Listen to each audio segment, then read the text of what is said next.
बिस्मिल्लाहिर्रहमानिर्रहीम। हज़रत अब्दुल्लाह बिन अब्बास रज़ी अल्लाह ताला अन्हुमा रिवायत करते हैं कि आप सल्लल्लाहु अलैहि वसल्लम ने जिब्राईल अमीन से फरमाया कि जितना आप हमारे पास आते हैं इससे ज़्यादा आने से क्या चीज़ माने है। तो अल्लाह तबारक व तआला ने यह आयत नाज़िल फरमाई, वमा नतनज़्ज़लु इल्ला बिअम्रि रब्बिक। सरकार दो आलम सल्लल्लाहु अलैहि वसल्लम को अल्लाह तबारक व तआला की जानिब से पैगामात का शिद्दत से इंतज़ार रहता।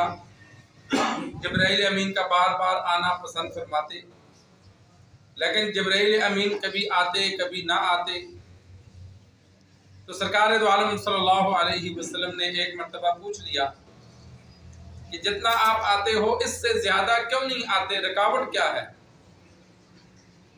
तो उन्होंने आगे से अल्लाह तबारक व तआला ने खुद जवाब दिया, वमा नतनज़्ज़लु इल्ला बिअम्रि रब्बिक, कि सरकार दो आलम सल्लल्लाहु अलैहि वसल्लम को बतला दीजिए कि हम अल्लाह के हुक्म पर आते हैं, कि अल्लाह के हुक्म के हम पाबंद हैं। जब अल्लाह हुक्म देता है हम आते हैं, जब नहीं भेजता तो हम नहीं आते। फरिश्तों को अल्लाह तबारक व तआला ने पैदा फरमाया, तो फरिश्तों से अल्लाह ने जो काम लेना है वो उस काम के मुकल्लफ हैं, उसमें खिलाफ वर्जी नहीं कर सकते। कुरान मजीद में जहन्नमियों को सजा देने पर जो फरिश्ते मुकर्रर हैं उनका भी अल्लाह ने यही वसफ बयान फरमाया, ला यासूनल्लाह मा अमरहुम व यफ़अलूना मा युअमरून, कि जो अल्लाह ने हुक्म दिया वो उसकी नाफरमानी नहीं करते, जो अल्लाह हुक्म देता है उस पर पूरा पूरा अमल करते हैं। तो फरिश्तों को जहाँ जाने से रोक दिया जाता है नहीं जाते, जहाँ भेजा जाता है वहाँ जाते हैं। तो सरकार दो आलम सल्लल्लाहु अलैहि वसल्लम को जिब्राईल अमीन ने आगे से जवाब दिया कि हमारा आना वही लेकर या कभी ना आना ये सब अल्लाह की तरफ से है। जैसे अल्लाह चाहेगा, जब चाहेगा अल्लाह भेजता है, जब चाहेगा नहीं भेजता।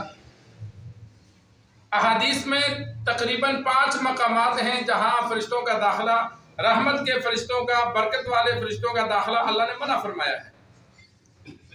एक हदीस में 3 का जिक्र है, एक हदीस में 2 का जिक्र है।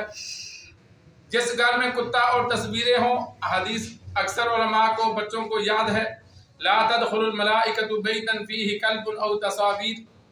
बुखारी शरीफ की हदीस है, जिस घर में कुत्ता और तस्वीर हों उस घर में फरिश्ते, रहमत के फरिश्ते नहीं आते।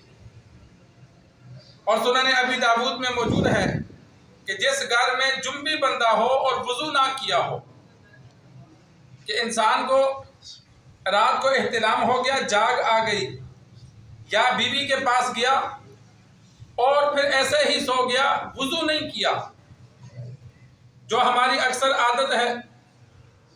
या बाद लोग तो अल्लाह माफ़ करे जो बेनमाजी हैं वो तो गुस्ल भी नहीं करते, एक 2 दिन बाद दफ़ा गुजर जाते हैं सर्दियों में। तो जनाबत वाला बंदा जिस पर गुस्ल फर्ज हो या मर्द हो या औरत हो, तो जब तक वो घर में मौजूद होता है रहमत के फरिश्ते नहीं आते। एक शर्त लगा दी, इल्ला अन यतवज़्ज़अ, अगर बंदे को गुस्ल की ज़रूरत पड़ी लेकिन अभी उसने सुबह उठ के नहाना है तो वो वुज़ू कर ले। अगर जो बंदा गुस्ल की ज़रूरत है तो वुज़ू कर लेता है, एक बार वुज़ू करना है, तो फिर रहमत के फरिश्ते आते हैं। रात को बीवी के पास गया तो हमारी हालत होती है, हम इस्तिंजा करते हैं, फिर सो जाते हैं, हाथ धोते हैं। जब इस्तिंजा किया, हाथ धोए तो पूरा वुज़ू कर ले, पाक नहीं होगा, लेकिन वुज़ू करने का यह फ़ायदा होगा कि जो रहमत के फरिश्ते रुकने थे वो अब नहीं रुकेंगे। बीवी को भी बता दिया जाए कि भाई वुज़ू कर लो। एहतराम हो गया, रात को जाग आ गई, अब सुबह नहाना है, तो उठे, इस्तिंजा करे, वुज़ू करे, फिर आके सोए। इंसान को मौत भी आ सकती है, वक़्त मुकर्रर हो, तो अगर रहमत के फरिश्ते नहीं आएंगे तो किस हाल में मौत होगी। तो इस वजह से इंसान शादीशुदा हजरात को बता दे कि इंसान जब भी, नौजवानों को बता दिया जाए कि घर में बगैर गुस्ल के मत रहो, अगर कहीं गुस्ल में ताखीर है तो एक बार वुज़ू कर लो।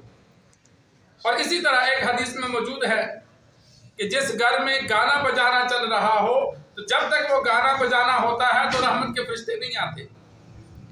और इसी तरह सुनन निसाई की एक रिवायत में मौजूद है कि जिस घर में ऐसे लोग रहते हों जो रिश्तेदारों से नाराज हों, कता रहमी हो, तो ऐसे घर में जब तक वो आपस में सुलह नहीं करते اللہ کی رحمت کے فرشتے داخل نہیں ہوتے۔ یہ 5 مقامات میرے سامنے جو احادیث میں موجود ہیں، جس گھر میں کتا ہو، تصاویر ہو، مرد عورت جس کو غسل کی ضرورت ہو اور اس نے وضو نہ کیا ہو، اور جس گھر میں گانا بجانا چل رہا ہو، یا ایسے لوگ رہتے ہوں جو دوسروں سے ناراض ہیں بغیر کسی عذر کے، تو ایسے گھروں میں اللہ کی رحمت کے فرشتے نہیں آتے۔ اللہ نے منع فرما دیا تو نہیں آتے۔ سرکار دو عالم صلی اللہ علیہ وسلم سے بڑھ کر اللہ کے ہاں فضیلت والا کوئی نہیں۔ آپ صلی اللہ علیہ وسلم کو علم نہیں تھا کہ تکیے پر تصاویر بنی ہوئی ہیں، علم نہیں تھا، اس دور میں گھروں پر دروازے نہیں تھے، پردے لٹکائے ہوتے تھے، کتے کا بچہ آ کر چرپائی کے نیچے لیٹ گیا، جبرائیل امین نے وعدہ کیا کہ میں رات کو آؤں گا، پوری رات آپ صلی اللہ علیہ وسلم حدیث میں موجود ہے پریشان رہے کہ جب وعدہ کرتے ہیں تو فرشتے پورا کرتے ہیں، تو آیا کیوں نہیں؟ پوری رات آپ صلی اللہ علیہ وسلم نے پریشانی میں گزاری، صبح جب باہر نکلے تو جبرائیل امین آ گئے۔ آپ صلی اللہ علیہ وسلم نے پوچھا، وعدہ کیا تھا رات کا، آیا نہیں؟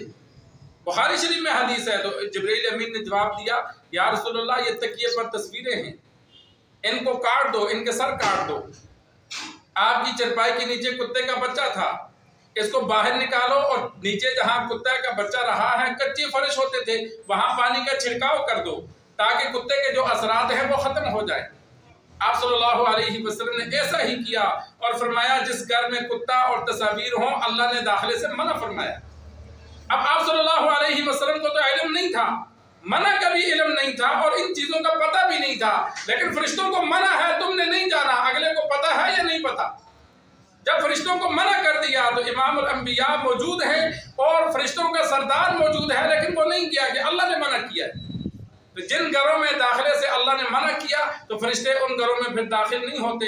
تو انسان اپنے گھر میں رحمت کو مت روکے، دیواروں میں سنریاں لگا دے، قرآن مجید کی آیات لگا دے، درختوں کی دریاؤں کی سنریاں لگا دے، اپنی تصویریں، بچوں کی تصویریں یا بزرگوں کی تصویریں یہ مت لگائے۔ کوئی تصاویر ضروری بھی ہیں تو ان کو بند کر کے بکسے میں رکھی جائے۔ ایک کمرے میں بھی تصویر ہوگی، مختلف جگہوں پہ تصویر ہوگی، اس کا نقصان یہ ہوگا کہ گھر میں رحمت کے فرشتے نہیں آئیں گے، اللہ کی رحمت اور برکت رکی رہے گی۔ اللہ سے دعا ہے اللہ ہمیں دین سیکھ کر سمجھ کر عمل کرنے کی توفیق عطا فرمائے۔